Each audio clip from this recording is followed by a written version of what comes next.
Sou a professora Cauane, sou a coordenadora do projeto Falou Cultural, um projeto de extensão da Faculdade de Logos.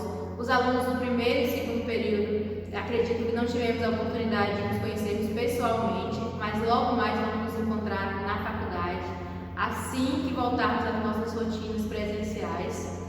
Os alunos do terceiro até o oitavo período já temos um tempo de convivência, já tivemos aula, já sabem como funciona o Falou Cultural. O Falou Cultural é um evento da Faculdade de Logos que tem como intuito abordar assuntos relacionados à nossa cultura, trazido pelos nossos alunos. Nós já trabalhamos nas edições anteriores do Falou Cultural diversos temas.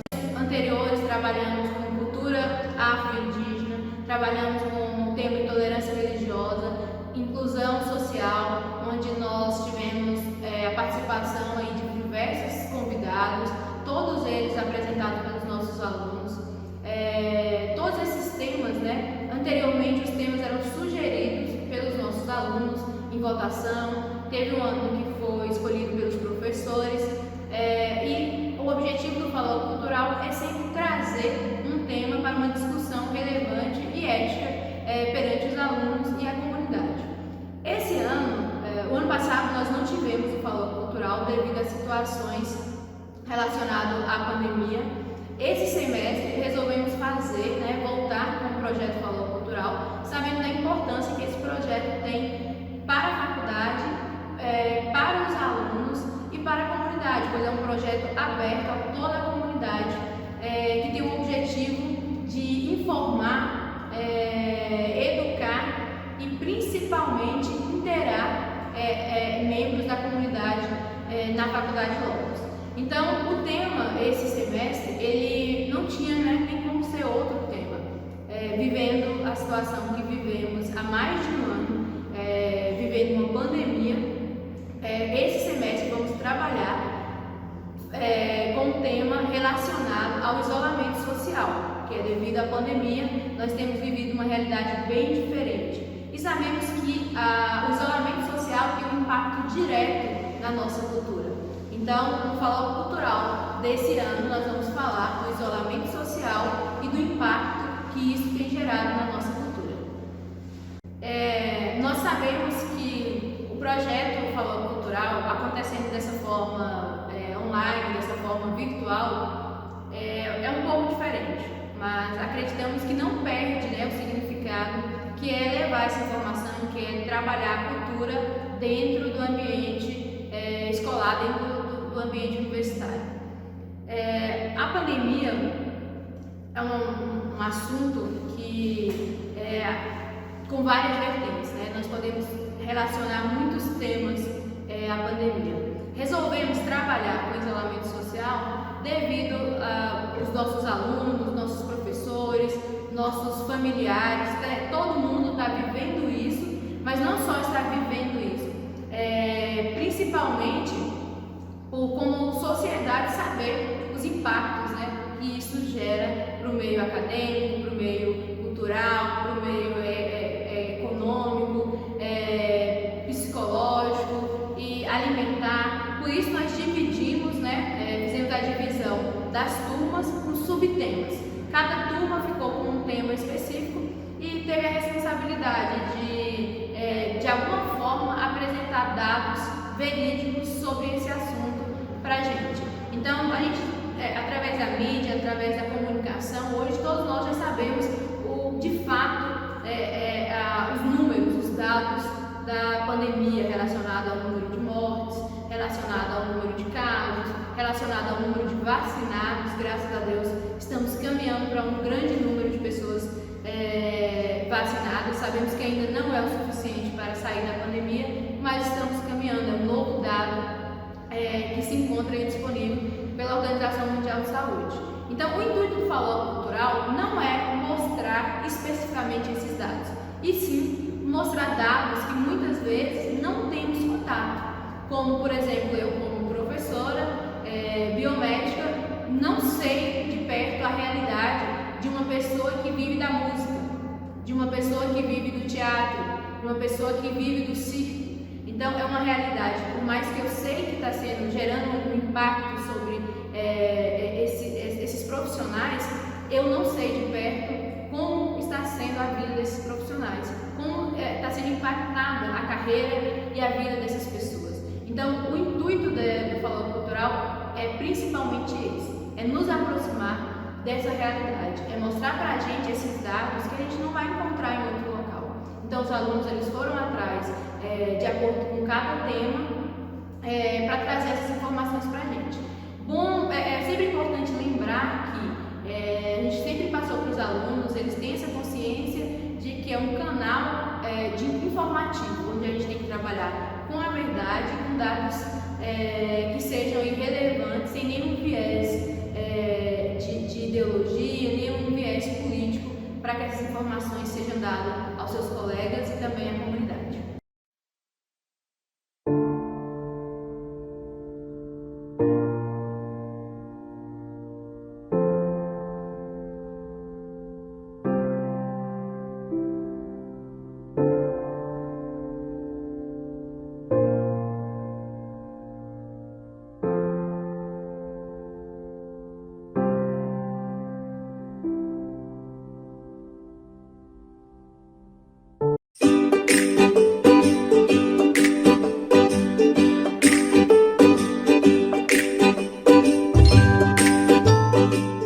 Olá, tudo bem? Eu me chamo Ellen, ela é a Anabel. Nós estamos no Hospital Universitário de Brasília, o HUB, com a Isete, que é da parte administrativa na área do Covid. Qual foi a desigualdade depois que surgiu o Covid? Aqui no HUB, por ser um atendimento de porta fechada, não teve muita desigualdade nem diferença no atendimento, só teve adaptações. A gente teve que adaptar como se fosse uma UTI, conseguir mais ventiladores mecânicos, mais bomba de infusão e preparar a equipe para um atendimento mais especializado ao Covid. Quais são as dificuldades depois do Covid? É a questão do isolamento de várias áreas do hospital, né? É trabalhar com os colaboradores que também estão na linha de frente e que podem transmitir o Covid por estar na área isolada. Então tem todo um cuidado especial para a gente não ter contato com esses funcionários, né? Eles passam por uma parte adaptada, tem que tomar banho, trocar de roupa privativa para poder sair no local acessível a todos. Qual é a desigualdade no atendimento do paciente Covid hoje em dia?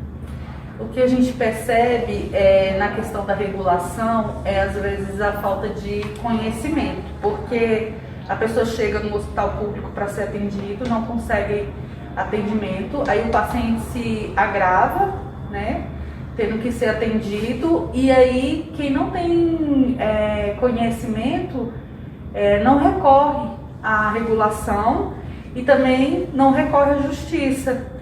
Porque muitas pessoas, no momento que tem um pouquinho mais de estudo, já entra no hospital e já recorre à justiça, né, para conseguir um atendimento e até mesmo um leito Covid, porque não está tendo vaga em UTI, nem em áreas mais igual à semi-intensiva. Aqui no HUB não está tendo vaga, os 30 leitos estão ocupados. Isete, muito obrigada pela entrevista. Nós somos do terceiro semestre matutino da FALOG, com a Isete aqui no HUB.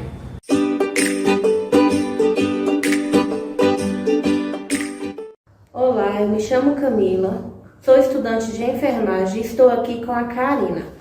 Ela é gerente em um restaurante. Karina, como está sendo esse período de pandemia e o enfrentamento do lockdown?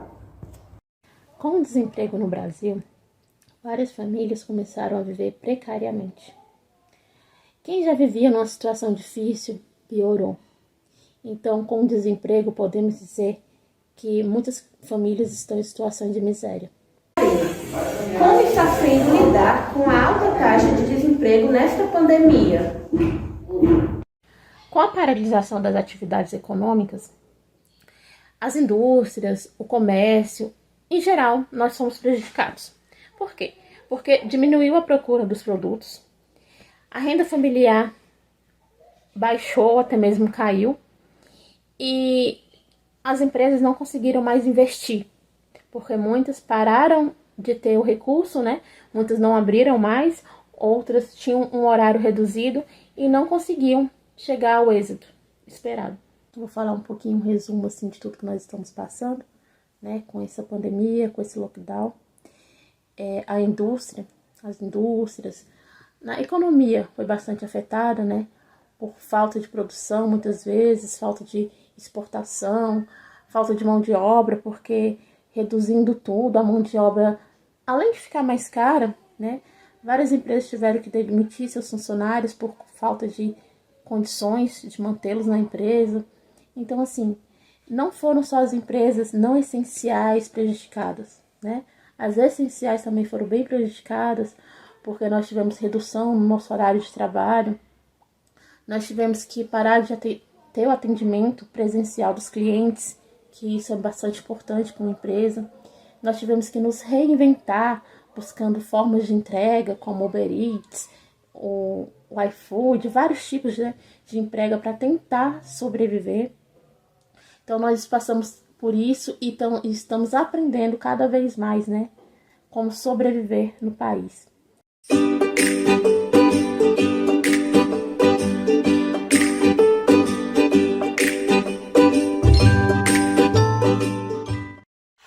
Olá, nós somos os alunos do terceiro semestre do curso de enfermagem do turno matutino e iremos falar um pouco sobre os efeitos socioeconômicos e o aumento da desigualdade nessa pandemia. São inúmeros os impactos gerados pela pandemia no Brasil e no mundo, e na área da educação não seria diferente. Estudos mostram que mais de 1,5 bilhões de alunos e 60,3 milhões de professores foram afetados pelo fechamento das escolas nesse período. Socioeconomicamente falando, todos sofreram. Professores tiveram suas rendas minimizadas ou cortadas e, ainda assim, continuaram a produzir conteúdos para ministrar aula, trabalhando além da sua carga horária normal. A desigualdade entre a escola pública e privada é um fator estonteante nessa nossa realidade. Afinal, a escola pública tem menor acesso à tecnologia do que a escola privada. Realizamos uma entrevista com a pedagoga Raiz Yuri, atuante em uma escola do governo do estado de Goiás, com o intuito de saber a experiência real de um professor frente à magnitude deste problema. Raiz relata que os problemas vão além de não ter acesso à tecnologia e que alguns níveis escolares sofreram mais que os outros. É o caso do nível básico. Os alunos precisam de um convívio escolar, precisam interagir uns com os outros para se desenvolverem melhor. E o fato de estarem em casa 24 horas por dia agrega uma carga gigantesca das quais a maioria dos pais não conseguem carregar. São poucos alunos que têm suporte familiar para manter uma rotina de estudo, entregar atividades e assistir às aulas ao vivo, além do fator maior de que nem são todos que têm acesso a um computador ou um celular para tal ato, e os professores também não têm suporte suficiente para auxiliar estes alunos. Através disso, podemos ter uma pequena noção da tamanha desigualdade vivida neste país. Teremos pelo menos de 4 a 5 anos de reflexo na educação por conta da pandemia. São palavras profundas, ditas pela pedagoga, mas que demonstram quão sobrecarregado está esse país nesse momento que nós estamos vivendo. Além do colapso na saúde, nós temos também um colapso na área da educação, que vai desde a desigualdade entre as escolas pública e privada, mas que afeta também a saúde mental dos pais, professores e dos alunos. Estão todos tentando persistir em meio ao caos de ter que viver o novo normal. E não ter verba o suficiente para viver essa realidade é um dos impactos imensuráveis na nossa sociedade. Esperança é a palavra que rodeia a mente de um educador mediante a este cenário conturbado. Muito obrigada.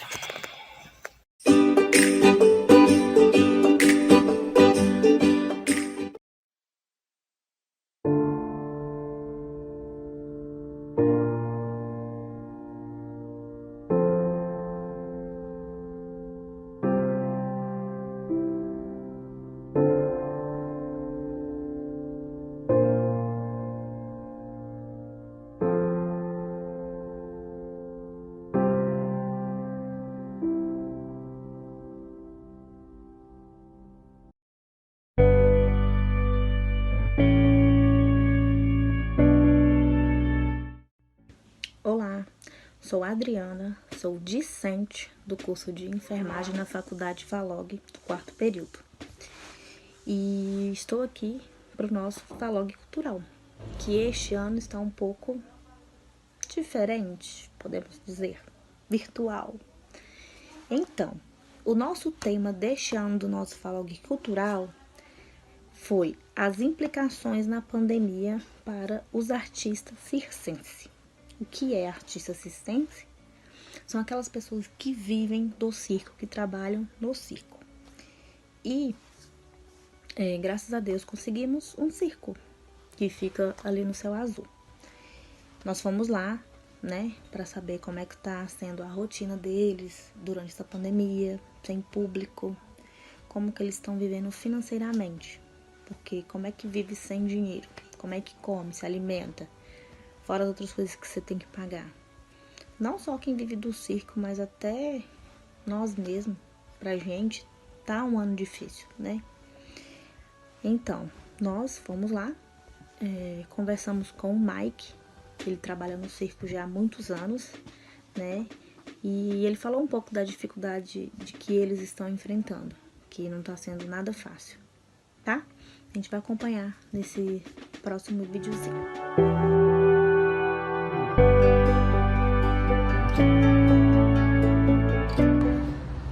Gente, estamos aqui na cidade de Valparaíso, no bairro de Céu Azul. Estamos aqui nesse Las Vegas e viemos aqui para tentar entender um pouco da situação, como que os artistas circenses estão vivendo durante essa pandemia.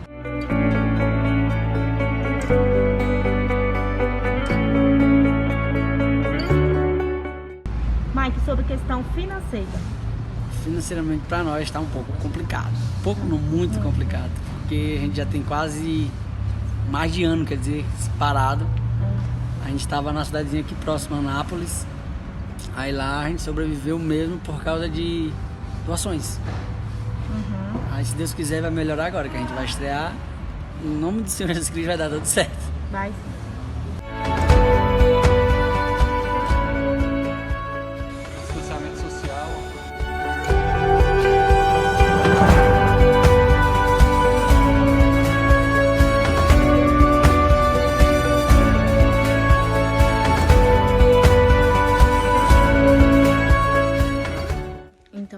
Pessoal, vocês viram aí, né, que fomos lá, conhecemos o local, vimos que eles já estão até preparados para poder receber o público, né, as cadeiras já estão tudo uma afastadinha da outra, porque eles precisam trabalhar, gente, né, e eles precisam voltar à rotina para poder se sustentarem, para poder pagar as contas, que não tá nada fácil para eles. E é isso aí, vamos continuar, né, no uso do álcool em gel, vamos usar máscara, manter o distanciamento, evitar essas aglomerações, até que a vacina chegue para todo mundo, né, que graças a Deus a vacina já tá aí, mas tem que ter um pouquinho de paciência para poder chegar na idade de cada um, né. Eu, como já trabalho na área, já estou vacinada, mas isso não significa que eu tenha que tomar as medidas de segurança, né?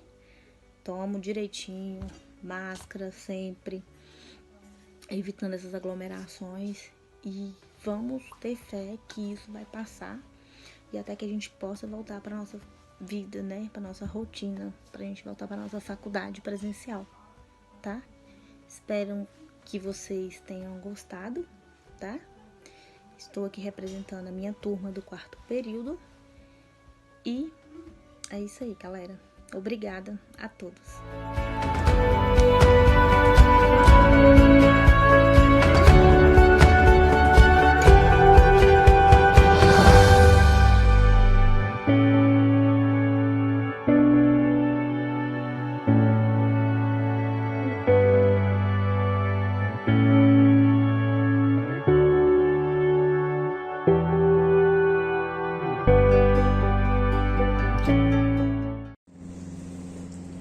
Pessoal, rapidinho, nós vamos fazer uma pausa de 1 minuto, mas não saiam porque essa pausa é para vocês acessarem o link que vai aparecer aqui embaixo para preencherem a lista de presença. Como vocês já sabem, o FALOG, no evento, ele tem uma nota que tem um peso aí na nota de vocês. Então, para a gente fazer esse controle, eu preciso que vocês acessem o link e preencham aí o formulário para constar a presença de vocês.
O meu grupo agora vai falar um pouco sobre qual é a relação de pessoas que são obesas com a Covid-19 e por que elas são consideradas um grupo de risco.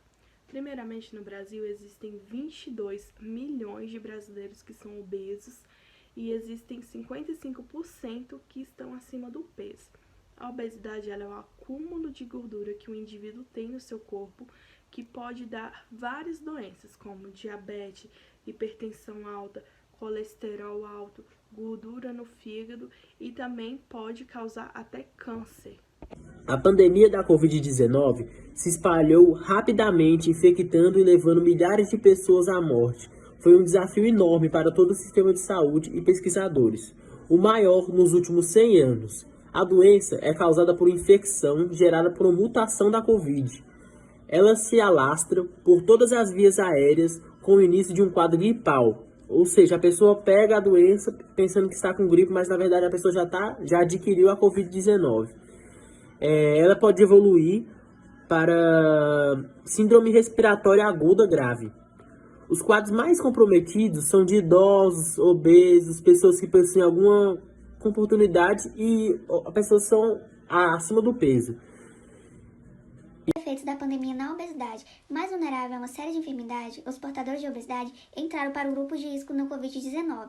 Mais propensos a desenvolver manifestações mais severas, um dos principais motivos apontados pelos profissionais da saúde é a inflamação no corpo. Inflamação na qual sobrecarrega o organismo e não ajuda o corpo a ter uma resposta do sistema imunológico para combater a doença. E isso se agravou durante a pandemia, onde pessoas e obesos ficaram muito mais ansiosos, começaram a comer muito mais iFood, muito mais carboidratos e pararam de praticar atividades físicas. Vou falar sobre a obesidade infantil na pandemia, né, que é uma doença que ela pode sim ser evitada, né, os pais podem estar auxiliando os filhos, né, com uma boa alimentação, com os hábitos alimentares mais saudáveis, né, com frutas, legumes, entre outros. Na pandemia, as crianças têm se acomodado bastante, né, porque ao invés de estar jogando bola, correndo, praticando qualquer tipo de atividades, né, em lugares amplos, maiores, elas estão se entretendo de uma outra forma, né, que seria como videogame, aparelho celular, televisão, notebook, computador, né, tudo que prende eles dentro de casa, né, e a qual tem sim um comodismo, né, não ocorre aquela prática de exercício físico, e é isso. Os desafios do excesso de peso, eles se acentuam numa internação da Covid-19, Pacientes obesos, eles exigem uma demanda maior de enfermeiros para ajudar a movimentá-los no leito ou realizar o que eles chamam de pronar, que é colocar o paciente de barriga para baixo para facilitar a respiração. Profissionais contam que nem sempre isso é possível, por exemplo, na ausência dos braços ou equipamentos. Até a intubação tende a remediar. A insuficiência respiratória é mais complicada. Nesse procedimento, é inserido um tubo na garganta do paciente para levar oxigênio aos pulmões. Como a caixa torácica do obeso é mais pesada, a instalação do aparelho tende a exigir mais esforço. Vou falar um pouquinho sobre como prevenir a obesidade infantil. Primeiro, os pais eles podem estar criando alguns hábitos, como ter em casa alimentos mais saudáveis, mais frutas, legumes, elaborar uma rotina diária, sempre fazendo uma preferência por legumes, frutas, incentivando a criança a escolher estes alimentos, também incentivando a criança a fazer uma atividade física diariamente, e levando também, é muito importante, levar a criança no nutricionista para ele elaborar um cardápio adequado para a idade e tamanho dela, é muito importante. O obeso em si, ele já tem uma certa dificuldade para respirar. Esse excesso de gordura que eles têm no corpo faz com que o diafragma contraia, impedindo o movimento certo do órgão. E há diversos fatores que fazem com que esse paciente ele dependa da ventilação mecânica e dos cuidados intensivos caso contraia o Covid-19. E nos estudos que analisamos, 9,4% dos pacientes obesos que foram internados em UTIs, eles evoluíram para o óbito. A obesidade em si, ela já está relacionada a fator de risco quando se trata do Covid-19, incluindo também hipertensão, cardiopatias, diabetes tipo 2, doenças renais e doenças hepáticas. Gente, esse foi o nosso trabalho. Eu espero que vocês tenham gostado. Obrigada pela atenção e tenham um ótimo dia.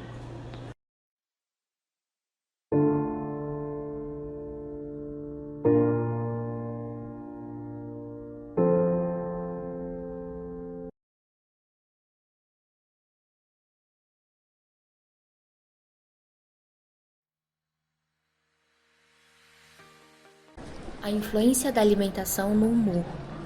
Por conta de sua composição nutricional, a nossa alimentação afeta o nosso humor de forma direta. Vitaminas e minerais presentes nos alimentos são alguns dos responsáveis pela regulação do nosso organismo, que está associada ao nosso estado emocional. A falta ou excesso de alguma dessas substâncias pode provocar uma série de reações indesejadas.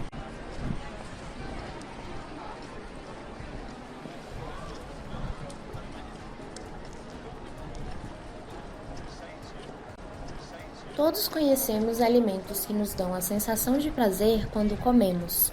Frituras, massas e doces são exemplos destes alimentos ricos em carboidrato que estimula a produção da serotonina, o hormônio da felicidade. Entretanto, o efeito é curto e pouco tempo depois a sensação que fica é a de estufamento, cansaço, indisposição e irritação. Isso acontece porque, além de esses alimentos terem baixo valor nutricional, eles fornecem pouca energia ao organismo e elevam rapidamente a sensação de fome. Quando comemos hambúrguer, batatinha fritas ou até mesmo um bolo, o nosso cérebro passa por diversos processos.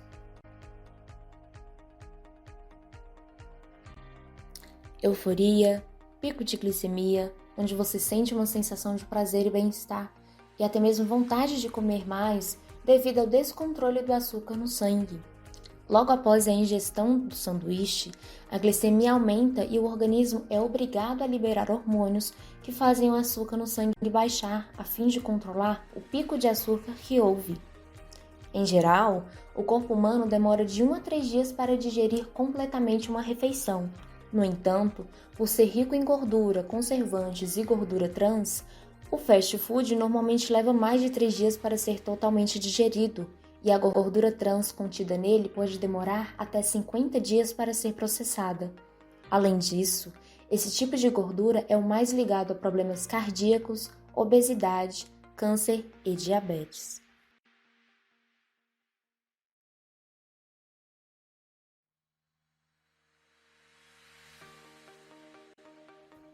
Os produtos que somos instigados diariamente através de propagandas a consumir são os mesmos que nos dão a falsa sensação de felicidade, e devido ao consumo desses alimentos, diversas alterações podem ocorrer a longo prazo. Uma alimentação balanceada auxilia no bem-estar, disposição e funcionamento saudável do nosso organismo. Procure substituir carboidratos simples pelos complexos, como aveia e cereais, pois estes prolongam a saciedade e seu baixo índice glicêmico é benéfico para manter o bom humor por mais tempo.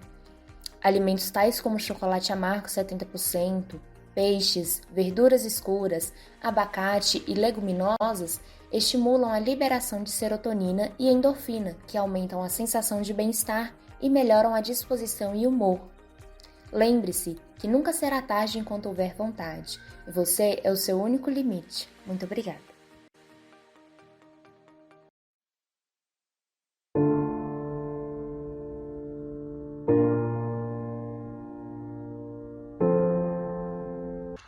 Oi, meu nome é Isadora, sou do 5º semestre de enfermagem matutino e meu grupo ficou responsável por falar sobre as doenças cardiovasculares relacionadas à má alimentação e o sedentarismo.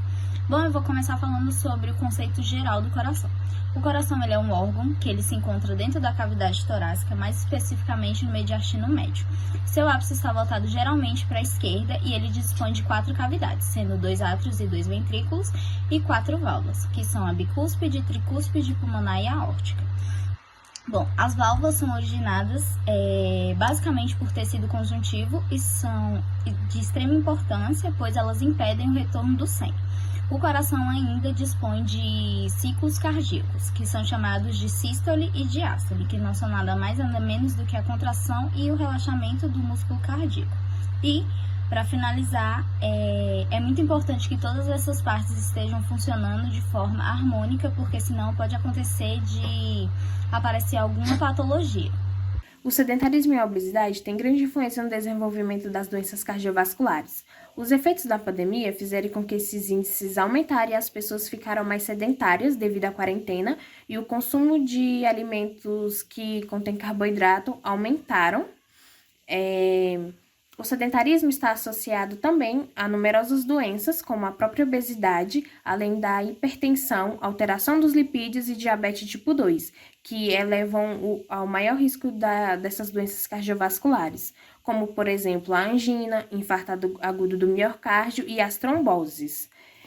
Outro hábito de vida, como a ingestão de álcool e tabaco, além de uma alimentação com altos índices de gordura e açúcar, elevam também ao maior risco dessas doenças estarem aparecendo. O consumo excessivo de gordura de origem animal, frituras, alimentos industrializados com gordura trans e de carboidratos refinados podem favorecer o acúmulo de gordura nas artérias, dificultando a passagem do sangue e, assim, favorecendo o risco de infarto e AVC.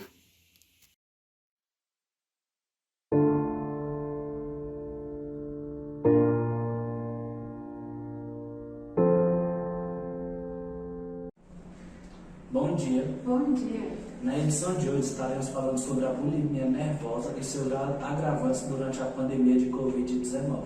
A bulimia, que é um transtorno alimentar, que faz com que a pessoa fique comendo excessivamente e logo depois ela utiliza um método para evitar o ganho de peso, geralmente por vômito. Viver com esse transtorno alimentar durante o isolamento social tende a ser mais difícil e dificultoso. Uma pessoa que sofre com esse distúrbio, se ela for infectada com a Covid-19, ela pode apresentar complicações mais graves.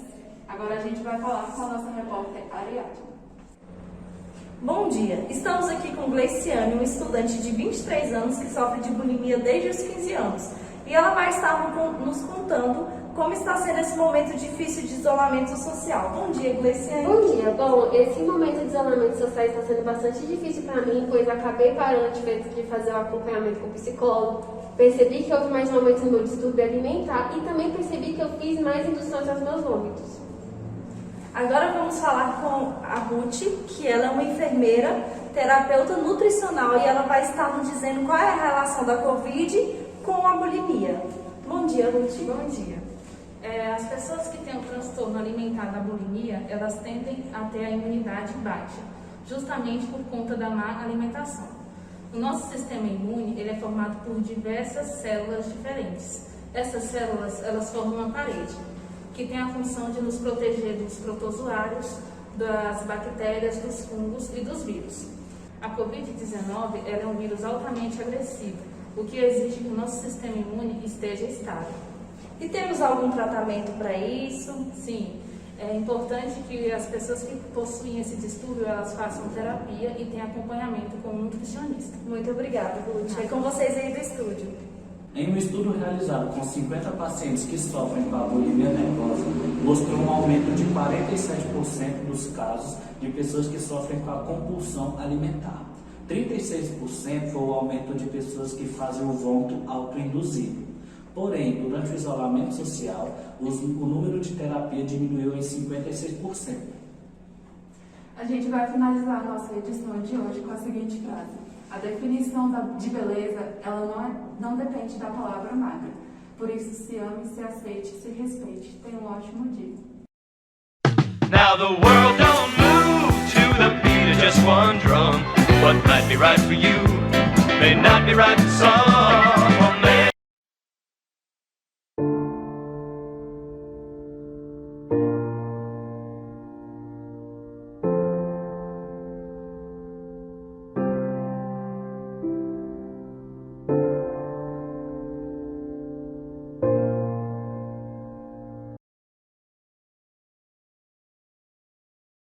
Olá, eu sou Ana Kelly, sou atuante na área da educação, formada em pedagogia e especializada em psicopedagogia, gestão e orientação. E eu vim contribuir com você a minha visão a respeito da enfatização na mobilidade, da contenção social.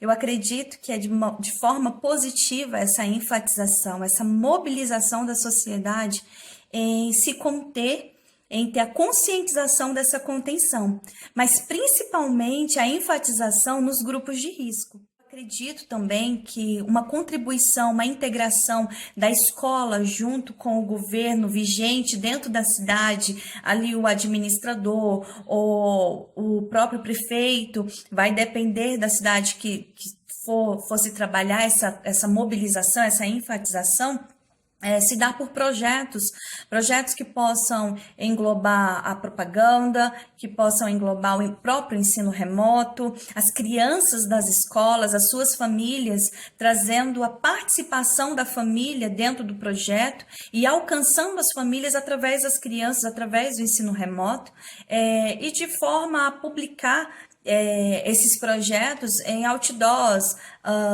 na própria propaganda da cidade local, né? E aí a gente vai conseguindo abranger esse público micro social vigente local. É claro que dentro de sala de aula nós trabalhamos os gatilhos que surgem. E como são esses gatilhos? Eles são tragos pelas próprias crianças. Nós levamos muito em consideração as experiências das crianças, as suas vivências, né, e o que elas trazem para dentro de sala de aula. Então, quando elas têm um contato ou tiveram o conhecimento de um colega, um parente, um vizinho, alguém que passou pela experiência do Covid e elas trazem para dentro de sala de aula essa experiência, nós temos ali a possibilidade de trabalhar de forma mais enfática e de gerar projetos que possam mobilizar a criança, os pais, com a relevância dessa contenção e da preservação de si próprio e do outro, né? E enfatizando também ali os cuidados necessários, é claro. Dentro da educação, nós já vemos hoje um grande prejuízo que já é resposta do passado. Consequências dentro do ensino e aprendizagem é dizer de forma muito superficial de que sim, está acontecendo. O futuro, nós não sabemos a que tamanho, a que porcentagem pode ter se agregado esse prejuízo, mas de fato nós, profissionais da educação, precisaremos trabalhar recursos, didáticas, metodologias e projetos para avançar as crianças, para ajudá-las a alcançar o nível esperado para a sua idade, e não está acontecendo. Hoje as crianças, elas têm uma idade, é esperado o alcance delas dentro do ensino e aprendizagem num certo nível, e elas não estão conseguindo alcançar devido ao ensino remoto, a essa contenção da educação, que se gerou um prejuízo negativo muito grande em algumas crianças que não se adequaram à metodologia do ensino remoto ou que não têm acessibilidade ao ensino remoto e são expostas necessariamente a apostilas, a cópias e por muitas das vezes não tem um acompanhamento dos pais ou pela questão do serviço, do trabalho ou porque os pais não têm ali condições de ensinar, de acompanhar. Muitos deles também não foram alfabetizados, não sabem do que se trata. Então, é uma preocupação. O ensino futuro e as consequências é uma preocupação, sim. Eu espero poder ter contribuído a minha visão a respeito dessa enfatização da mobilidade. Ela é necessária, ela é positiva e ela pode ser feita na integração dos grupos sociais, em projetos com professores, alunos, escola, família e o gestor da cidade, seja ele o administrador, o prefeito, e expandir essa integração, essa mobilização para as famílias, né? Chegar nas famílias através das crianças é algo muito positivo. Muito obrigada pela participação e consciência, né? Então, dessa forma, encerramos mais um Falou Cultural. Espero que vocês tenham gostado, que tenha sido realmente informativo, que o intuito do projeto tenha sido alcançado. Mesmo de longe, a gente pode estar um pouquinho mais perto, né, um pouquinho mais próximo. Espero em breve encontrar com vocês nos corredores, na sala de aula. Eu acho, particularmente, eu não gosto de falar que vamos voltar ao normal, porque eu acho que não tem como mais voltar ao normal após 400 mil mortos. Mas eu acho que dá para a gente voltar à nossa rotina e, como professora de genética, se adaptar a essa nova realidade e fazer, né, o nosso melhor possível para que possamos continuar crescendo, desenvolvendo e principalmente convivendo. Estamos com saudade de tê-los na faculdade. Esperamos fazer o próximo Falou Cultural de forma presencial. No mais é isso, muito obrigado. Eu sei que é um momento tenso, eu sei que está todo mundo cansado, eu sei que está todo mundo cansado principalmente de ficar em frente ao computador, no celular. Não é uma situação tranquila, não é uma situação cômoda, mas precisamos nos adaptar. Então, muito obrigado, foi um prazer fazer mais um Falou Cultural com vocês. O Falou Cultural só existe com a participação de vocês, com a participação de vocês alunos. Então é um prazer fazer mais um Falou Cultural com vocês. Estava com saudade do Falou Cultural e espero vê-los em breve.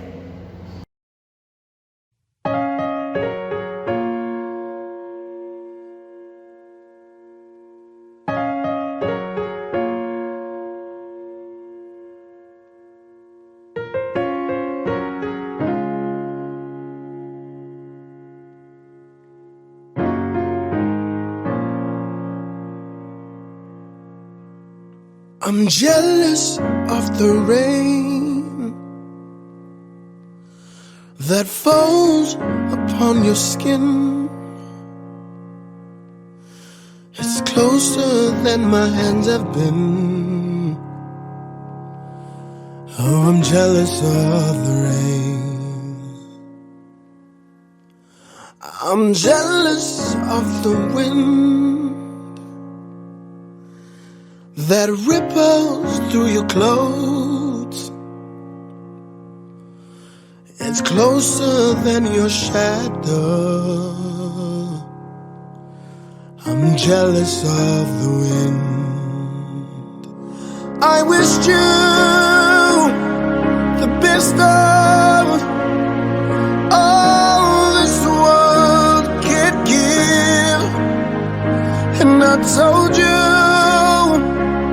when you left me, there's nothing thought you'd come back. Tell me all you found was heartbreak and misery. It's hard for me to say I'm jealous of the way you're happy without me. I'm jealous of the nights that I don't spend with you. I'm wondering who you lay next to. Oh, I'm jealous of the nights. I'm jealous.